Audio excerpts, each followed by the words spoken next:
Hello guys, bersama saya lagi dalam Alright Nopo Channel. Panas sahabat-sahabat semua. Sekarang ini kita boleh lihat bagaimana Mahathir Mohamad semakin tidak senang duduk ya apabila Datuk Seri Anwar Ibrahim menjadi Perdana Menteri. Sebenarnya inilah yang berlaku sahabat-sahabat semua. Kenapa Mahathir sanggup melepaskan jawatan daripada menyerahkan jawatan Perdana Menteri ketika Kerajaan Pakatan Harapan memerintah, kerana inilah yang beliau takutkan. Beliau takut segalanya akan terbongkar mungkin. Segala penyelewengan, kekayaan yang luar biasa itu akan dibongkar. Hari ini sahabat semua, ya kita boleh nampak Mahathir begitu takut sehingga mencabar Datuk Seri Anwar Ibrahim. Jadi adakah Mahathir ini sudah hilang akal sahabat-sahabat semua dengan cabaran itu? Apakah cabaran ini? Ini yang menarik ya untuk saya kongsikan bersama dengan Anda berkaitan dengan satu tulisan, satu pandangan, ulasan ya berkaitan dengan isu cabaran daripada Mahathir Mohamad ini. Jadi Tun Mahathir Mohamad yang mencabar Datuk Seri Anwar Ibrahim untuk bubar parlimen. Dalam sidang media Mahathir yang baru-baru dilakukan ini, ya Mahathir Mohamad dengan angkuhnya mencabar untuk membubarkan parlimen dan diadakan segera. Itu antara cabaran yang dibuat oleh Mahathir kepada Datuk Seri Anwar Ibrahim. Kononnya rakyat sudah tidak menyokong Anwar dan Anwar kini menyalahgunakan kuasa dengan menyiasat pihak yang berupaya menggugat kedudukannya. Memang bijaksana dia memusingkan kebenaran sahabat-sahabat semua. Siapa sebenarnya yang menyalahgunakan kuasa? Siapa sebenarnya yang bertindak kejam kepada musuh-musuh politiknya? Buktinya sahabat semua, inilah yang pernah dilakukan kepada Perdana Menteri kita Datuk Seri Anwar Ibrahim. Kita nampak bagaimana Datuk Seri disiksa, diperlakukan dengan begitu kejam, dengan begitu zalim. Berbagai fitnah dilontarkan hanya kerana untuk menyumbatkan musuh politiknya itu. Jadi saya sambung pembacaan. Jadi nak bubar parlimen katanya, negara baru selesai PRU15 yang menelan belanja lebih kurang 1.0 bilion.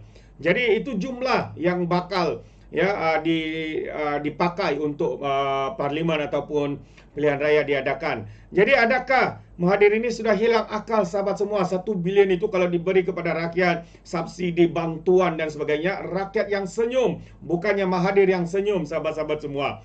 Jadi RM 1 bilion ini bukan jumlah kecil.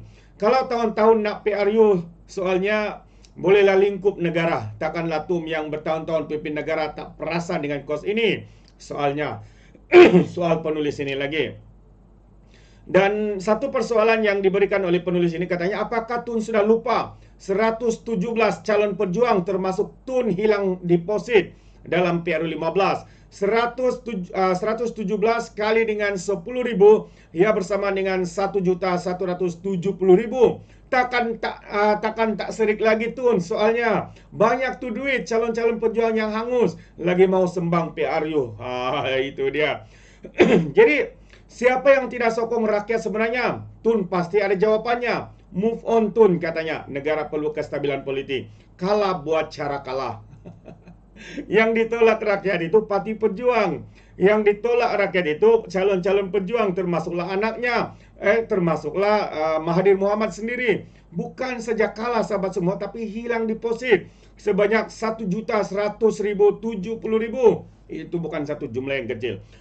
Tapi hari ini beliau pula mau mencabar Datuk Seri untuk adakan PRU semula. Kononnya Datuk Seri rakyat tidak menyokong Datuk Seri lagi. Itu adalah satu penipuan sahabat-sahabat semua.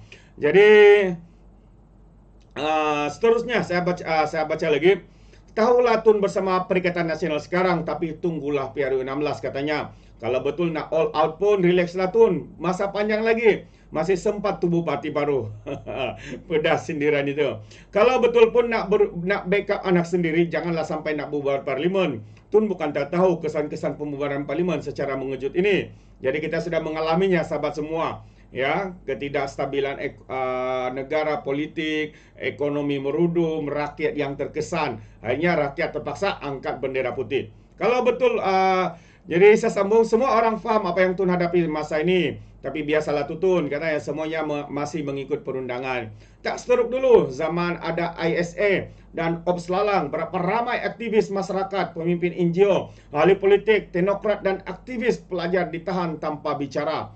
Kedua, macam manalah Tun boleh selambat lontarkan temuan dekat SPRM, sedangkan dalam isu akuan bersumpah Dr. Datuk Murad 1999, 6 kertas siasatan telah dibuka dan siasatan turut melibatkan bank negara, ya, termasuklah bank di UK dan juga Singapura, ya. Dan ketika itu juga Perdana Menterinya adalah Tun sendiri. Takkanlah dia tidak tahu, benarkah, betulkah hasil siasatan itu sebenarnya, apabila didapati tidak ada satu pun yang terkait dengan rasuah ataupun nyelewengan berkaitan dengan tuduhan yang dilemparkan ke atas Datuk Seri Anwar Ibrahim. Dan yang lebih mengejutkan, hasil siasatan itu dikatakan oleh Datuk Seri di dalam parlimen sendiri bahawa hasil siasatan itu tidak pernah dikeluarkan, ya, dibungkus, disimpan dalam almari. Hari ini apabila beliau Mahathir membuat tuduhan, SPRM buka kabinet, lalu membuat kenyataan mengesahkan siasatan telah dijalankan, 6 kertas siasatan, namun tidak menemui sebarang salah laku ataupun rasuah membabitkan Datuk Seri Anwar Ibrahim pada ketika itu. Jadi terbukti hasil siasatan menunjukkan tiada sebarang kes terhadap Anwar Ibrahim. Ya, dakwaan Tun SPRM tidak menyiasat Anwar adalah satu tuduhan yang tidak benar. Itu antara hakikatnya, sahabat semua. Jadi sampai di sini saja sekiranya sahabat semua. Anda mau berikan sebarang komen, ya, Anda boleh berikan sebarang komen atau pandangan Anda, ya, berkaitan dengan betapa terdesaknya Tun Dr. Mahathir, ya, mengambil semula cerita berkaitan dengan skandal yang membabitkan Datuk Seri Anwar Ibrahim. Sedangkan seperti yang saya katakan, Mahathir sendiri ketika itu adalah Perdana Menterinya, dan yang mungkin mengarahkan siasatan itu dia sendiri. Dan apabila siasatan 6 siasatan telah dijalankan oleh BPR, ya, BPR itu Badan Pencegahan Rasuah, yang kini bertukar kepada SPRM, Suruhanjaya Pencegahan Rasuah. Ya, apabila disiasat, satu pun tiada terkait mengaitkan penyelewengan, ya, dana seperti yang dikatakan, dituduh kepada Datuk Seri Anwar Ibrahim. Jadi jelas ini adalah politik sempit, politik kotor yang dimainkan. Tapi hari ini Mahathir pula mengatakan, ya, Perdana Menteri bermain kotor, menekan pihak musuh lawan. Sahabat-sahabat semua, bagi saya, ya, Mahathir ini tidak relevan lagi dalam parti politik. Mungkin hari ini dia merasa yakin kerana bersama dengan PAS, ya, hakikatnya PAS tidak akan ada peluang sama sekali. Walaupun PRU 16 akan diadakan dalam masa 4 tahun lagi, PAS tidak akan ada peluang untuk menjadi kerajaan. Kerana apa? Kerana Blok Borneo khususnya telah menolak parti PAS ini yang dilihat begitu ekstrim, menggunakan bangsa, sentimen agama, malah menyentuh hal raja-raja, sahabat semua. Ramai pimpinan mereka sekarang ini didakwah kerana memperlekeh Sultan Selangor, mempersoal, ya, kuasa yang di Pertuan Agong untuk pembentukan kerajaan perpaduan. Ini yang berlaku. Bukan itu saja, ya, Mahathir sendiri, ya, Hadi Awang sendiri, siapa lagi, Abakau sendiri, sahabat-sahabat semua, sedang menunggu waktu untuk didakwa. Jadi terima kasih, sampai di sini saja. Izinkan saya untuk mengundurkan diri. Sekiranya sekali lagi mau berikan sebarang komen, pandangan, Anda boleh berikan di dalam ruangan komen. Jadi terima kasih, izinkan saya mengundurkan diri. Dan seperti biasa, peribahasa mengatakan, tak apa pun kangkap 2 tahun keinginan. Dalam bahasa Melayunya, tepuk dada, tanya selera. Sekian daripada Orang Apa Channel. Kita berjumpa lagi. Bye-bye.